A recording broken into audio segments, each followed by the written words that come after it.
So in our last video, we covered DBZ, Naruto, and AOT, and since you guys showed a lot of support for that video, this is going to become a series. So today, we're going to cover some more anime worlds and see how bad they really are. If you're new to the series, let me run down the guidelines for you real quick. First off, you are going into each universe as yourself, so no crazy genetics, no hidden demon inside of you, and no overpowered abilities for you. Remember, I have all three of them in real life though. A black, that's one. My forehead, so our overpowered ability. And my family line is Jamaicans, which means I can cook and I can say, chances are likely that you are not him. Second, if the power system of the anime can be learned by anyone, you will also be able to learn that power system. For example, chakra, nen, and haki will be able to be learned by you. However, please note that you are not an MC, so you should not be expecting to become a top 10 strongest character in a year or something. Finally, each anime that we go through will be put in a tier list at the end of the segment to see how bad they really are. And I'm gonna let Past Me run through each tier for you. We got multiple tiers. A tier being better than real life, B tier basically being real life, C tier being a world where you're fine as long as you mind your business, D tier is you're probably cooked if you go to this anime, and F tier is delete yourself because something or someone else will do it for you. So, without further ado, let's get into this anime. B tier basically being real life, C tier because something or someone else will do it for you. So, without further ado, let's get into our first anime world. So that gun devil shows up in Chaser Man and clips a kill cam on you. I'm good bro. The world of JJK is pretty bad to live in. Curses are essentially monsters that just be killing humans. They're born from negative emotions from non-sorcerers, or as Ghetto likes should be as bad to live in, you mean to call them. Monkeys. A bunch of negative energy flows out of humans into one place and it creates a curse. Now, this is extremely bad for multiple reasons. First off, you cannot see these curses if you don't have enough cursed energy, which to be honest, I don't even know if that's a good or a bad thing. You don't gotta see something like this before you die. Second, these curses tend to be deadly and got all types of abilities. Some can haunt you, some can burn you, some can turn you into whatever this is, etc. Now, I'll tell you this, you're probably not going into this universe with an insane amount of cursed energy, if any at all, so you will not be able to see any of these curses. This scene right here with Jogo is a prime example of the nonsense that can happen in the JJK world.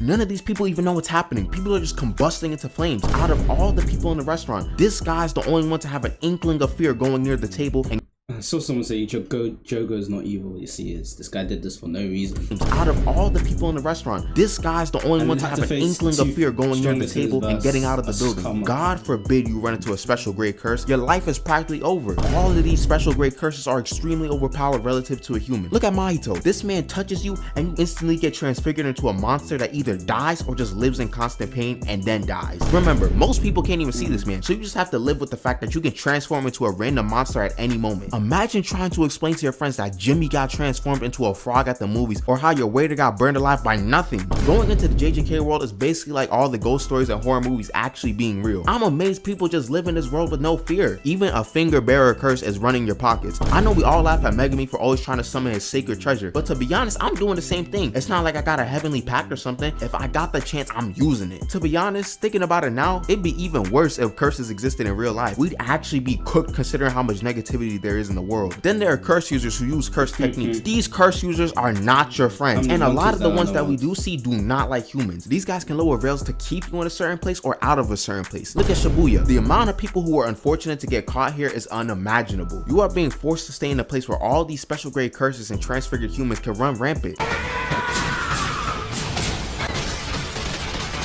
What can you do about this? And this gets into the manga a bit, but once that boy Sukuna comes out, stuff starts hitting the fan quickly. Also, the curse users, Ghetto, we see are typically creating large-scale attacks on cities. Ghetto literally burned down and destroyed this entire village without warning, so I guess don't live in a big city or something, or go to a big city, or go anywhere really. And I shouldn't even have to mention Sukuna, who wanted to find women and is this only about JJK? Children to off as soon as he found a vessel. Life as a jujutsu sorcerer isn't much better. Let's say you actually spawn in and you actually have enough cursed energy to see curses. Well, sorry to say, but you're probably gonna die in battle. Sorcerers are ranked by strength, but encounter the Naruto problem of going on missions you are not strong enough for. Spoilers for season 2 episode 5, but Haibara got packed up because they were supposed to fight a grade 2 curse but ended up going against a first grade curse. And a lot of the sorcerers strong enough to body the special grade curses, aka the special grade sorcerers, are either lazy, evil, in Africa, or in the case of Gojo, sealed. Also, jujutsu sorcery is like 80% innate talent and your technique is inside of you from your birth. So it's possible that your technique is butt cheeks or something. Then you also gotta remember that to be a good sorcerer, you low-key gotta be crazy. And ongoing joke in the fandom is who the real villain is. Like, if you've seen Pharaoh Gojo, you understand how crazy some of these guys can get. I started feeling bad for Hanami and Jogo, and they just deleted a bunch of people. I'm giving JJK a calm D tier because it's not a case of everyone getting slaughtered, but if you're in a really negative place like a school building or a work building, you have the chance of experiencing an extremely painful unaliving as a human. And if you're a sorcerer, you will have an equally painful unaliving. Unless you're Mega Me. Now, I know you guys saw Pokemon on the thumbnail, and I know there was at least Pokemon is the best world to live in. I don't care what gender you are, what age you are, it's the best world. It should be the only answer. It's the only right answer ever. He's one of you guys out there who commented before watching the video asking why Pokemon was there. Don't be ashamed, that happens to the best of us. And if I'm being honest, the only reason why it's here is because I needed some variety. I had to talk about at least one decent anime world before I got into man-eating demons or something. And as we all know, the Pokemon anime is a pretty chill world. There are mad different types of creatures in Pokemon. There are monkeys, dragons, not dragons, sentient ice cream. Mad different types of creatures in Pokemon. There are monkeys, I've seen the IRL. dragons, not dragons, sentient ice cream, and literal deities of space and time. And fortunately for you, you're able to catch and tame all these Pokemon and build bonds with them. You can really do whatever you want in the Pokemon world. Challenge the Pokemon League, compete in Pokemon contests, work at a bike shop. Okay, that one's a bit plain, but you get the point. There's no need for you to have any crazy genes to survive, so you automatically have a good start. You could really just spend your time chilling with a bunch of pastry dogs. And yes, we're ignoring the fact that Pokemon battles is low-key animal abuse. There's also never really any crime in the Pokemon verse. You know, besides the regional criminal organization, I might try to open portals to different universes, control creatures who can flood the world, or straight up steal your Pokemon. And these criminal organizations aren't being taken down by the police, but by 10-year-olds. The fate of the Pokemon world is being shouldered by 10-year-olds. And then there are also legendary Pokemon that beef for no reason. Groudon and Kyogre have so much smoke with each other for no reason. Look at them. I know Rayquaza be getting dumb tight when this stuff happens on the daily. But besides all that stuff, you can really just chill in the Pokemon anime. It's kind of like your own playthrough. However, we must remember that the anime is directed towards children, so it's more peaceful, and that's low-key boring. The manga, on the other hand, is a bit more realistic of what a Pokemon world would actually be like. In the anime, Pokemon would attack people, but they wouldn't actually get any lasting damage from it. In the manga, people get straight up stabbed. People are actually unaliving Pokemon in some pretty messed up ways too. Giovanni was freezing Pokemon and shattering them to pieces.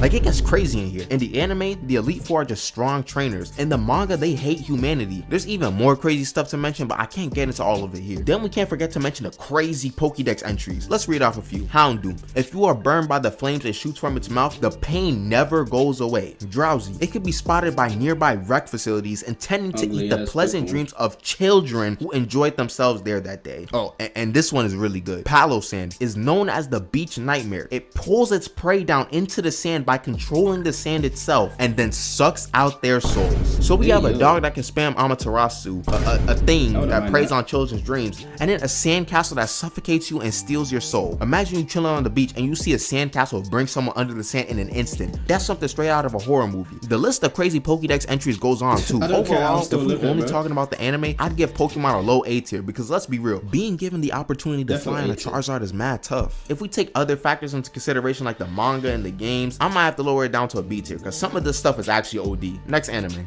Hold on, before we do that, if you're enjoying this video so far, you might want to place works. F tier. We know how this place works. It's a fairly simple world in Demon Slayer. During the day you're chilling. During the night, man-eating demons are coming out to eat humans. You cannot stop them because they are all faster, stronger, and can heal up from anything. Some of them also have crazy abilities. Their only weakness is the sun and a Nichirin blade cutting off their head. Most people in Demon Slayer don't have these Nichirin blades, so you're out of luck there. If you encounter a demon, you better hope that they end it quick or you somehow can stall until the sun rises. Mind you, these are only basic demons. I haven't even gotten to the upper moons. These guys relative to humans are too strong. Look at upper 5.